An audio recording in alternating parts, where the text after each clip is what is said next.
Hi and hello, watch fans, and welcome to another edition of the Real Time Show with me, your friendly neighbourhood watchmaker, Rob Nuds, and my co-host, Alan Ben Joseph.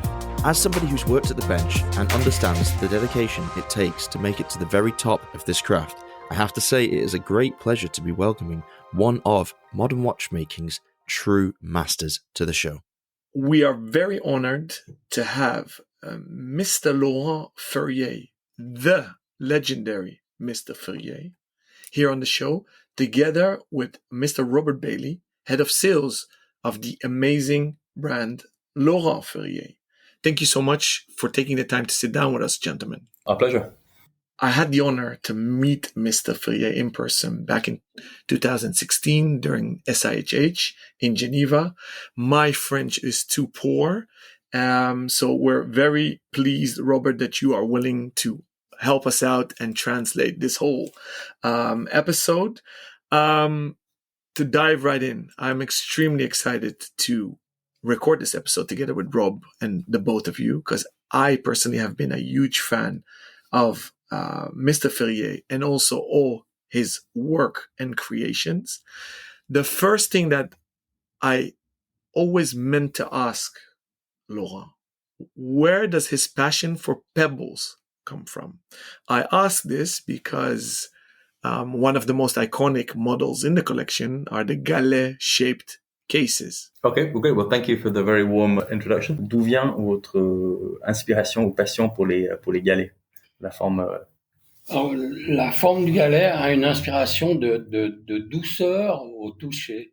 The pebble inspiration especially came from basically the kind of like the smoothness and the softness of touch when you're putting the watch on, when you're taking the watch off.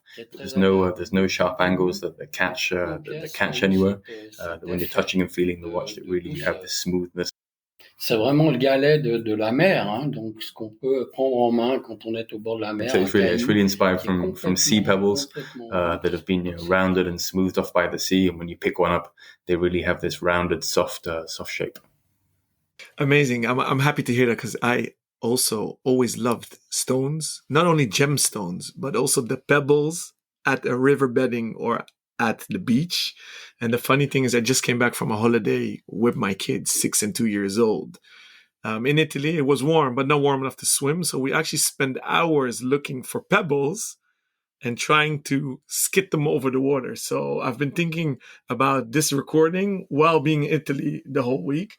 So amazing story. It's a tradition on the show to ask what the both of you are wearing today. On your wrist. Oui, je vais répondre. Donc, en fait, la question est donc, qu'est-ce que nous portons? Donc, Laurent is wearing a blue shirt, a dark blue blazer, and brown chinos. I'm wearing a white shirt and grey jeans. Which watches are you wearing to go with those beautiful ensembles? So Laurent is wearing a Sport Auto, and my watch is sitting on my desk. But it's the Square Micro Rotor retro dial with a silver finish. Very nice, very nice. So I'm really keen to know exactly what it was that attracted Laurent to watchmaking in the first place, and how did his journey in this industry begin? Qu'est-ce qui a fait que vous avez commencé dans l'industrie horlogère? Et puis, Moi, toute ma famille tout le monde était horloger. So yeah, Laurent's entire family were watchmakers. So he's the third generation watchmaker after his grandfather, his father, and him himself.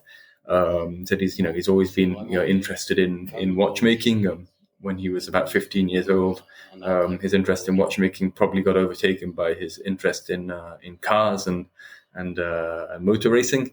But then, as he got a little bit older, his ancestral kind of passions came back. The background in car racing is quite fascinating to a lot of us, because it's hard to reconcile the fact that one man has had two such distinct and excellent careers into such different fields. But does Laurent see a link between the fields of car racing and high-end watchmaking, and does it appeal to the same aspects of his personality, or is he just a very multifaceted man?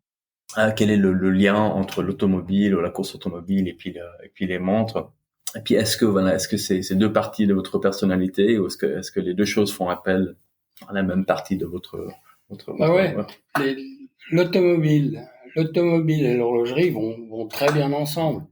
C'est déjà un amour. So basically, it's saying, it's a little bit of both. And in some ways, they're similar. So they're artistic and they're mechanic, and they really are the two loves for a man. So car racing and watchmaking. There are different links between the two. Or he says, definitely used to be. So maybe today's young generation are maybe more interested in interplanetary missiles, but back in his day, it was definitely cars and car racing. It says, but there are a few differences, notably that the speed and the racing aspect that you get with the cars, which you don't get with the watches. Very interesting. And I have to ask the obvious question, and it may be obvious, but I'm sure it isn't that easy with such a long history of car fanaticism. But what is Laurent's favorite car? And you can give me a list if you want, a list of some of the best and why. Donc, il vous demande quelle est votre voiture préférée. Donc, s'il y en a plus qu'une, voilà, vous pouvez lui donner une liste et puis il aimerait savoir pourquoi. C'est très très difficile de dire quelle est la plus belle montre du monde ou la plus belle voiture du monde ou la plus belle femme du monde. So it says, it's always a difficult question to answer. Like, what's your favorite car? It's a bit like what's your favorite watch, which is a bit like what's your favorite, your favorite woman. There's many, beautiful examples of all of those different things. I think you've got to be particularly careful answering one of those questions. The other ones you can have some fun with, but there's one of those questions that might get you into a bit of trouble. And so Laurent says that if he really had to choose, his choice would be a 1970s, 1980s Porsche 911. The reason being that it's a great piece of engineering. It's a very mechanical car. There's not much electronics in the car, and that it really is a beautiful piece. And it's a bit like watches in some way that, it's not the most complicated, the fastest, most extravagant car, but it's very good at what it does. Fascinating. A very good choice. Of course, I'm sure a lot of our listeners will have the same feelings themselves. That is one of the most beautiful cars ever made. We did touch briefly on the next generation. You mentioned that perhaps the younger generation have slightly different interests from our generations, but that leads me to wonder, are you grooming a successor to take over the company and take it in a new direction and keep it relevant to the next generation that's going to follow? Donc voilà, on parle de futures générations. Donc voilà, est-ce que vous préparez un successeur, voilà, pour reprendre la société et peut-être l'emmener dans une nouvelle direction pour faire appel à une clientèle plus jeune? Le successeur, théoriquement, en tout cas au niveau technique et au niveau artistique, c'est mon fils, puisque lui, dès le début, on a commencé ensemble. Donc ça fait 15 ans avec François Servanin, on était vraiment les trois.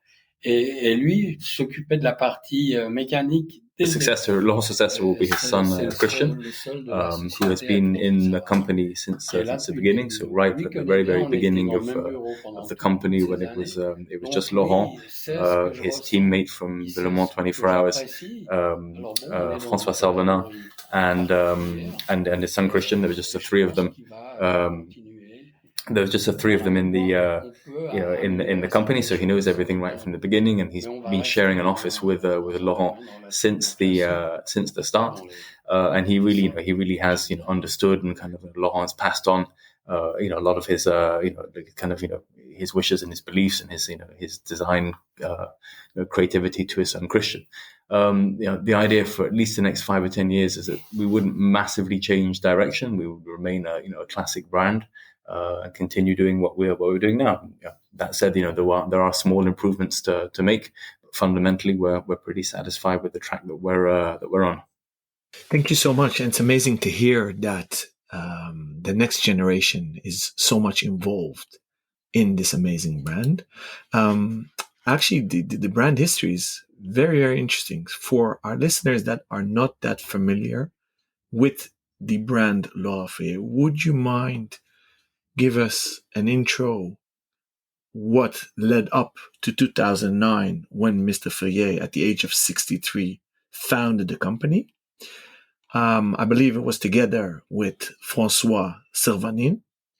So the two of them went out at a young age, but already a huge track record. And maybe they could also elaborate what their vision is for the next decade, and especially also for Christian Ferrier, Mr. Ferrier's son, how they see the industry and the brand itself. So where do they want to take it? Dans ta question, donc la première étant, voilà, donc quelle était votre motivation, inspiration en 2009, voilà, de fonder la société avec François? L'histoire, c'était qu'il y a en 1979, j'avais offert une Nautilus à François Servanin. Et quand on se rencontrait, il me disait, Laurent, Patek Philippe est la plus belle marque du monde. So the first part of the question that I asked Laurent was basically, what was his motivation and inspiration to set up the brand in 2009. So it was in 1979, Laurent offered a Patek Philippe Nautilus to François Salvanin, who was his teammate at the Le Mans 24 Hours. And back in the day, François said, it's a beautiful watch, and it really is a nice, really beautiful watch, but you can't get hold of them. And so that's where the idea came from, was to set up their own brand. And he's saying it's a bit like a kind of vacation talk when you're sitting by the beach, and you say, instead of going back to the office in Geneva, should we set up a restaurant? That was originally the kind of discussion that it was. But then in 2008, this kind of this dream became reality, and they embarked on this adventure. It was also kind of crucial that Christian was part of the adventure from the beginning. So he was working as a movement constructor for Roger Dubuis at the time, and that was one of the key elements for Laurent to start the brand. And he jokes that if Christian was a baker, then they probably wouldn't have embarked on this adventure. Et puis donc la deuxième partie de la question était voilà, comment est-ce que tu vois l'évolution des choses dans les 5 ou 10 prochaines années à venir? Ça fait longtemps que l'horlogerie évolue de manière assez curieuse. D'un côté, les pièces classiques ont toujours un immense succès. Ask Laurent basically what what he sees the trend in the next 5 to 10 years being. And his reply was that there'll always be like a place for classic traditional watches and watchmaking there. And then, as is already the case today, is you have brands, independent brands, who produce some wonderful and crazy things that are very appreciated and change the market. The example he cited was Richard Mille. But he says that, but who knows what's coming? It's if we knew, we should, we'd certainly, we would very much like to know, if we could, what's coming over the next 10 years. But he really believes that there will be a place for the kind of watches that we make for the next 5 or 10 years. For those that are maybe not so familiar with the brand DNA and style code, you've mentioned classic several times up until now. And with the pedigree and the track record of Mr. Ferrier, starting at Patek Philippe, working with Roger Dubuis, you cannot expect anything else than being the utmost quality with the amazing mechanical pieces you produce. But could you give a quick intro what the brand and the collection embodies? So if you needed, let's say, to call it an elevator pitch for somebody that's new to the brand, and what are your USPs? So where does the brand Laurent Ferrier stand out compared to the landscape we see now in watchmaking / independent watchmaking? Comment est-ce qu'on se distingue de la concurrence? Que faisons-nous de différent par rapport aux autres? C'est très difficile de dire qu'on se distingue des autres, parce que tous les horlogers indépendants. Yeah, it's a difficult question to ask, as in terms of what's our USP, because I think many or most independent watch brands we have similar objectives. It's really to produce something of the highest quality that we possibly can. and to do something that's aesthetically pleasing. And Laurent, his philosophy is that is to make watches that are beautiful to look at, that they feel comfortable on the wrist, and they look nice on the wrist, and that they're also pleasant to manipulate and to wind up. Our real objective and our aim is to make the highest quality watches that we can from a mechanical and from an aesthetic perspective. And that's really what we focus on is those two things. It's really kind of the aesthetics and the mechanical perfection as much as we can. But then aesthetics are very subjective. So it all depends what one finds beautiful. We find our watches beautiful, but they maybe don't appeal to everybody. I think that's your strength, and your watches are understated elegance, and both of you on this show prove that you're very modest. The way I present the brand to collectors is that it's an holistic, qualitative brand. It starts from inside out with amazing designed and manufactured calibers in-house. So that's also a question of mine of how much you do in-house. And it oozes subtleness and discretion, your watches, but with a hint of retro vibes, but very still contemporary. Maybe you could answer the question, is it form follows function? Do you start with the caliber when you design a watch? Or is it a symbiosis of both? Or do you look what's not out there yet, and then you create a watch that's not been produced before? La dernière question, voilà, c'est que, donc, voilà, la première question était, voilà, qu'est-ce qui est fait en interne? Donc quelles opérations est-ce que vous faites en interne? Et puis la deuxième question était, comment est-ce que nous concevons une montre? Est-ce qu'on commence avec le mouvement et puis ensuite l'habillage vient après, ou est-ce que c'est plutôt l'habillage qui vient en premier et ensuite le mouvement? Bon, alors, concernant les pièces qui sont faites à l'interne, tout est conçu chez nous, du mouvement aux aiguilles jusqu'au bracelet. Donc, on dessine tous les composants et après... In response to the first question, so basically everything is drawn and designed, and all the conceptualization is done internally by us. So every component, so every bridge, every wheel, every needle, hand, so every hand, case, dial, everything is done is designed by us. But then we subcontract the production to external suppliers, ones that Laurent has known for many, many years. Even in the big companies, that they have these very, very, very high quality suppliers to make exceptional components for their exceptional high end pieces. And we reach out to them to manufacture the components. And then we do all of the assembly and all of the finishing, the polishing, etc. It's all done by us in-house, so that we can guarantee the level of quality that we're striving for. And then, in response to your second question, in terms of how does the design process work? Do we start with the movement and then design the case afterwards, or vice versa?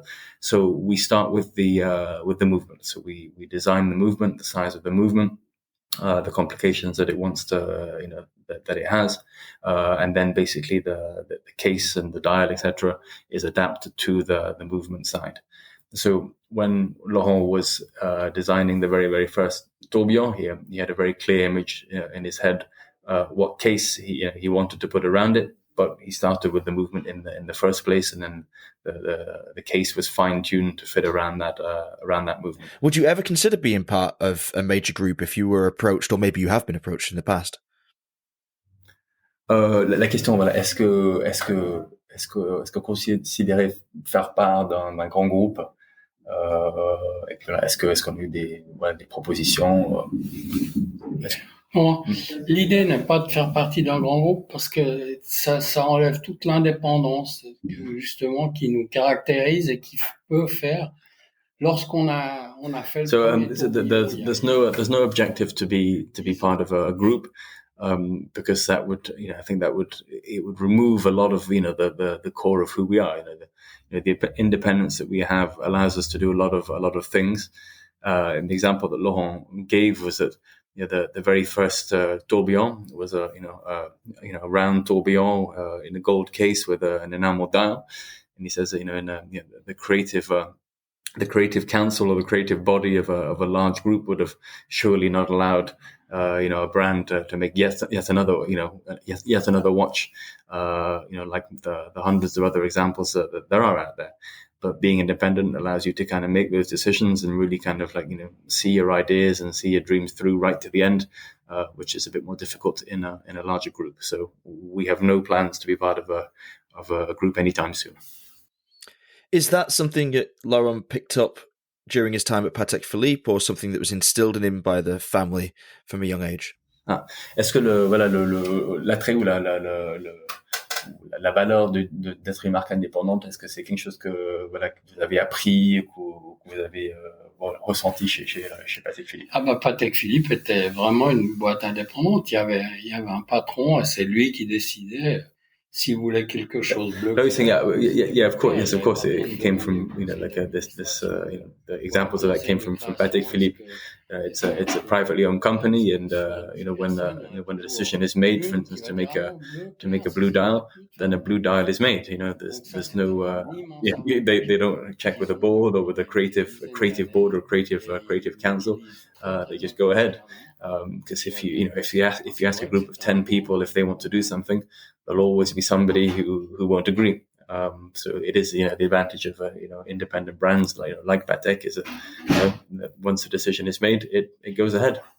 Earlier on, we mentioned the Patek Philippe Nautilus, of course, and the essential part it played in the story of Laurent's own brand.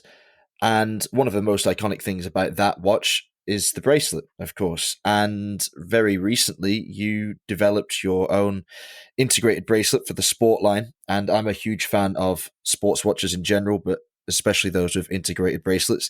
And I was wondering, did you do that consciously to try and tap into a new demographic? Or was it something to do with capitalizing on the very noticeable trend that many luxury brands have gone through to create that integrated sports watch to try and take the place of the unavailable models such as the Royal Oak and the Nautilus?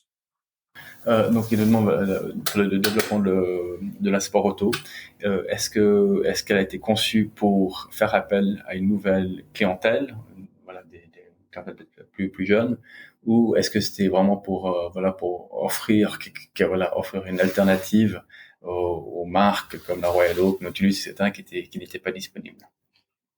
Alors les deux.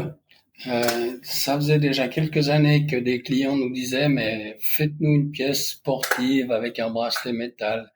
It was both things that is at the same time trying to appeal to a different clientele, and then also to offer an alternative to the iconic sports watches that are much more difficult to obtain.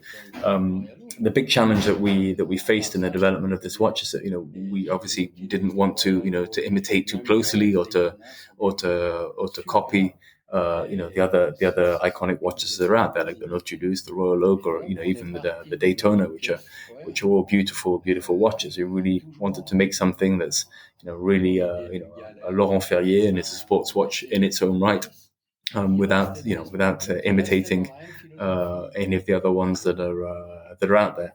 And the feedback that we've had so far is that we hope to have accomplished that. We haven't remade one of the watches that exists already. That we've done something that's hopefully everybody would agree is our own style. Like Rob, I mutually love sport watches and watches with integrated bracelets also very much. So when you launched in 2019 the Grand Sport Tourbillon, I was blown away. Loved the watch since then. Most recently, you launched the golden brown version, and I'm in love. So congratulations on that. 2 questions regarding that specific watch. You often limit the production of a specific model to 24 pieces. My guess is because of Le Mans. Is that correct? So that's So that's the race-inspired DNA there. More technically, why I keep on saying that you are very modest and discreet is you hardly see tourbillon calibers where the tourbillon is not visible at the front end. That's the utmost discretion in watchmaking. Why did you opt for a double balance spring? Donc voilà, il dit voilà qu'il adore les montres de sport et puis qu'il trouve, il était très content de voir la pièce dans 2019 et puis qu'il adore la pièce en or avec le cadran en chocolat. Et puis la question qu'il te pose. Et voilà, regarding the double spiral, so the double spiral was really chosen for reasons of chronometrical precision. So when a tourbillon spiral is unwinding, if you like, the spring is loosening, it pulls slightly on the axle of the balance wheel. So basically, in order to compensate that, so there's the two spirals are set 180 degrees, so that when they unwind, they pull in opposite directions, and the resulting impact on the axle of the balance wheel is mitigated. So it's net zero. So they really found that it really brought the kind of an improvement in the rate of the watch, the way that the watch works, which is why it was added into that to increase the precision of the movement and of the watch. The second question regarding why our tourbillon are visible only from the back. So Laurent's analogy comparison was connecting to motor cars, and saying that when you have a beautiful engine in a car and a turbo, you don't have a glass bonnet or a glass hood, so that you can see the engine inside. It's always closed. It's in there, but it's you don't see it from the outside. And it's something that was, something that he learned at Patek Philippe, and Patek Philippe, they always close the dial, and it's something that he very much likes and believes in, and to keep the very clean dial. He said that we did try making the tourbillon visible on a few watches in the past, but the result wasn't anything extraordinary. Didn't increase the appeal for the watches, and so it's something that we didn't pursue. We went back to the core kind of idea of keeping the tourbillon visible only from the back. I'm a huge fan of this, by the way. I just have to say and jump in. I know Alan's got plenty of follow-up questions after this, but I adore the fact that you keep the tourbillon hidden on the back, and I frequently wish brands would do this more often, because it's just a very classy move, and it just allows the whole design to breathe without being interrupted or overtaken by a tourbillon. Just a comment. So thank you is what I'm saying. Thank you for that. We disagree a lot, Rob and I, but on these two facts, we definitely agree. The integrated sports models and hiding away the tourbillon. I'm very curious, what is Laurent's favorite complication? It can be in your own collection, but it can also be out of your collection. Quelle est votre complication préférée? Je sais pas si ça fait partie de votre collection ou pas, mais... Oui, voilà.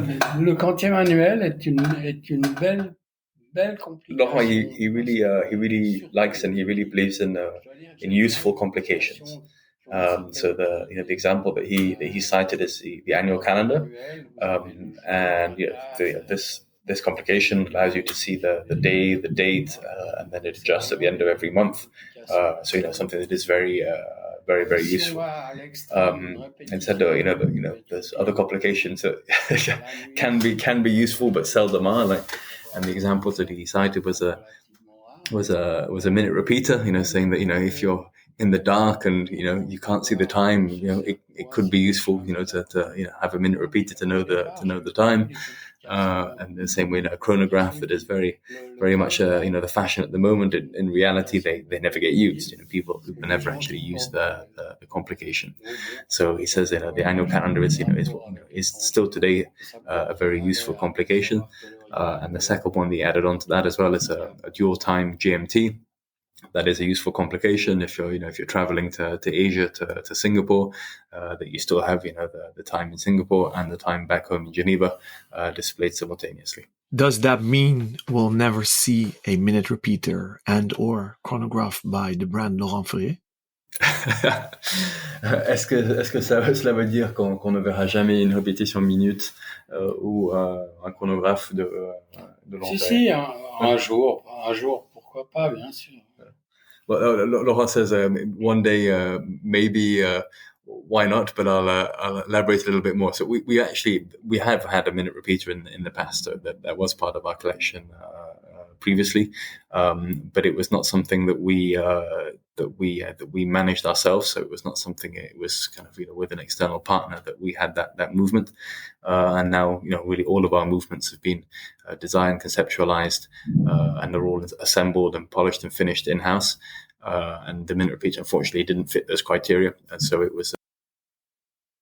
Thank you for that, because I expected, as a great racer that he is, he would have made chronograph watches. So it's interesting to hear that he has a different perspective on that, actually. Watch this space, I think, is probably the best. Interesting. See, Rob, we have a scoop here, an international scoop. So thank you for that, gentlemen. What is Laurent's personal grail watch? He's seen so much. He's made so much in his life and career. Does he actually have a grail watch? And it can be a non-Laurent Ferrier watch, of course. I'll ask him the question, even though I know the answer. Voilà, quelle est votre montre préférée? C'est pas nécessairement une Laurent Ferrier.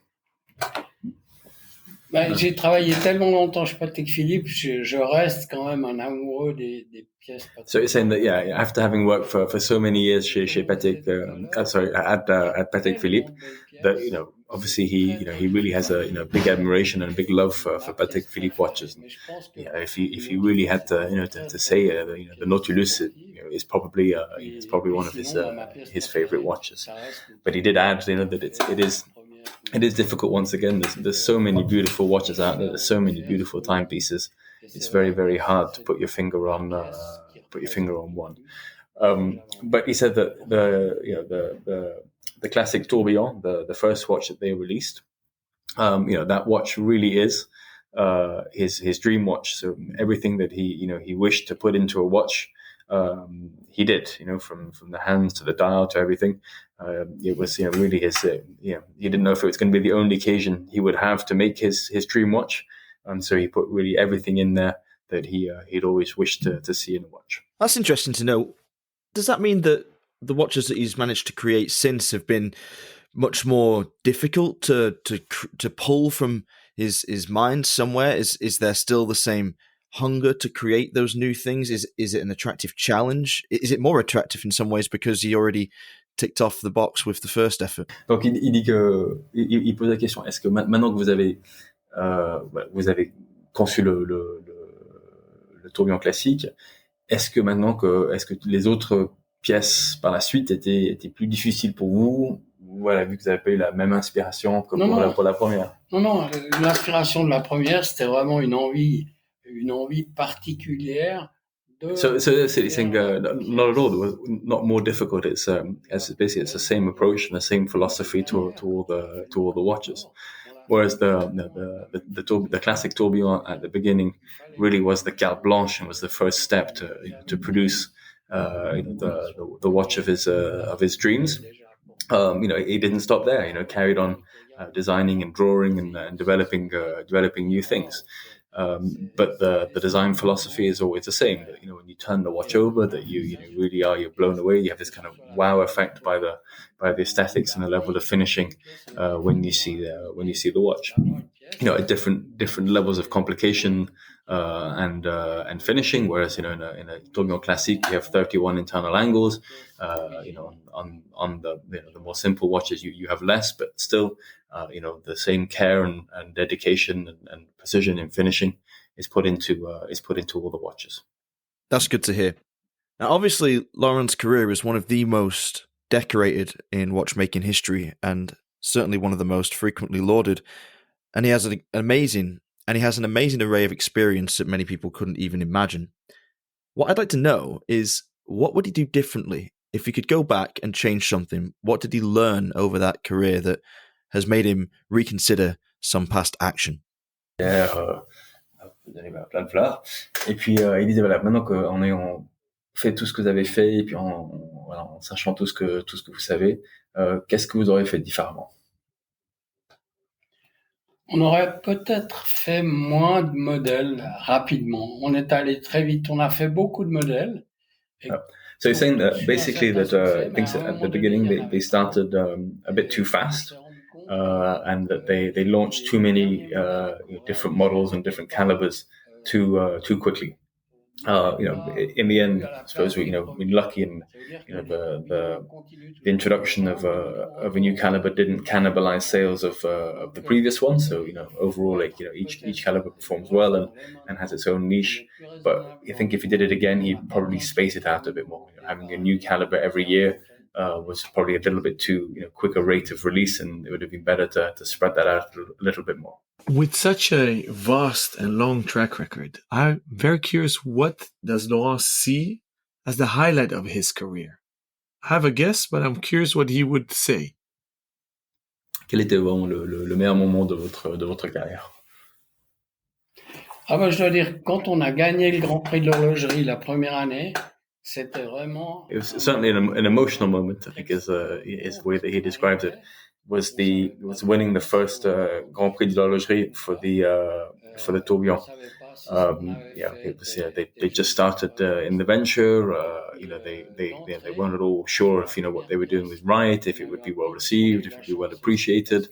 They just started out. It was not even a year after they started out and they won this prize. That was a very, very emotional moment for Laurent. Even more so that they weren't originally signed up for the Grand Prix, because yet another classic tourbillon with an enamel dial. They didn't think they had any chance, but then they met one of the jury members in the United States, and he encouraged them to sign up, and so against all expectations, they won. And once again, that was a very emotional moment for Laurent. Puis c'était la première montre qu'on faisait avec mon fils. Yeah. Donc c'est aussi quelque chose de particulier, je crois. Yeah, and it was also the first watch that was that he'd worked on with his son, so that made it even more special. I was wondering, on your website you have pricing but no buy button, so I assume you don't do e-commerce. There is a owners club on the website. Blending this all together, what's your view on e-commerce, and how do you guys view the certified pre-owned market? And do you have ambition to start selling pre-owned Laurent Ferrier watches yourself? Donc la question, moi, je peux répondre si tu veux.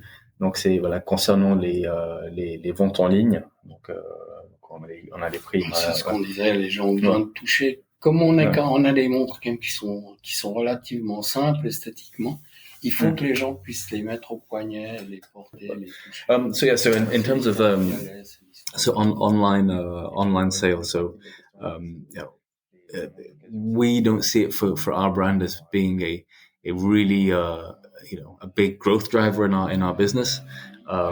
Mainly because people really, they have to feel the watches, they have to try them on, they have to it's much harder to buy a watch like a Laurent Ferrier watch just by seeing a picture online. You really have to be in contact with it.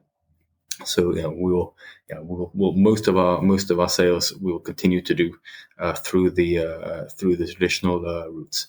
In terms of CPO, it's something that we're definitely not against, and once there are watches out in the market, there's obviously going to be secondhand sales, and so I think it's better to be we think it's better to be kind of involved in that process and be able to offer the best level of service to the customers. At all these different levels. So we will probably move into that segment sometime in the next year or two. We really appreciate this time sitting with you and the openness and amazing feedback we've got. One of the reasons for us to start this new podcast series is to share the passion, the knowledge about watchmaking, and to motivate and inspire younger generations. So my last question for Laurent is, with such a legend in the watchmaking industry. What is his advice for the next generation entering the watch industry? Et pour la prochaine génération de personnes qui... Alors moi, j'ai un exemple qui est assez particulier qui m'a fait très plaisir. C'est qu'au départ, les pièces que nous réalisions étaient dans ma tête plutôt pour des quadragénaires, des quinquagénaires, des gens d'un certain âge. Et la première pièce micro-rotor que nous avons vendue au Japon, et il se trouvait qu'on allait là-bas 15 jours après avoir livré la première pièce. Et le client avait So Laurent gave an example of when we launched the micro rotor. The first piece was sold in Japan, and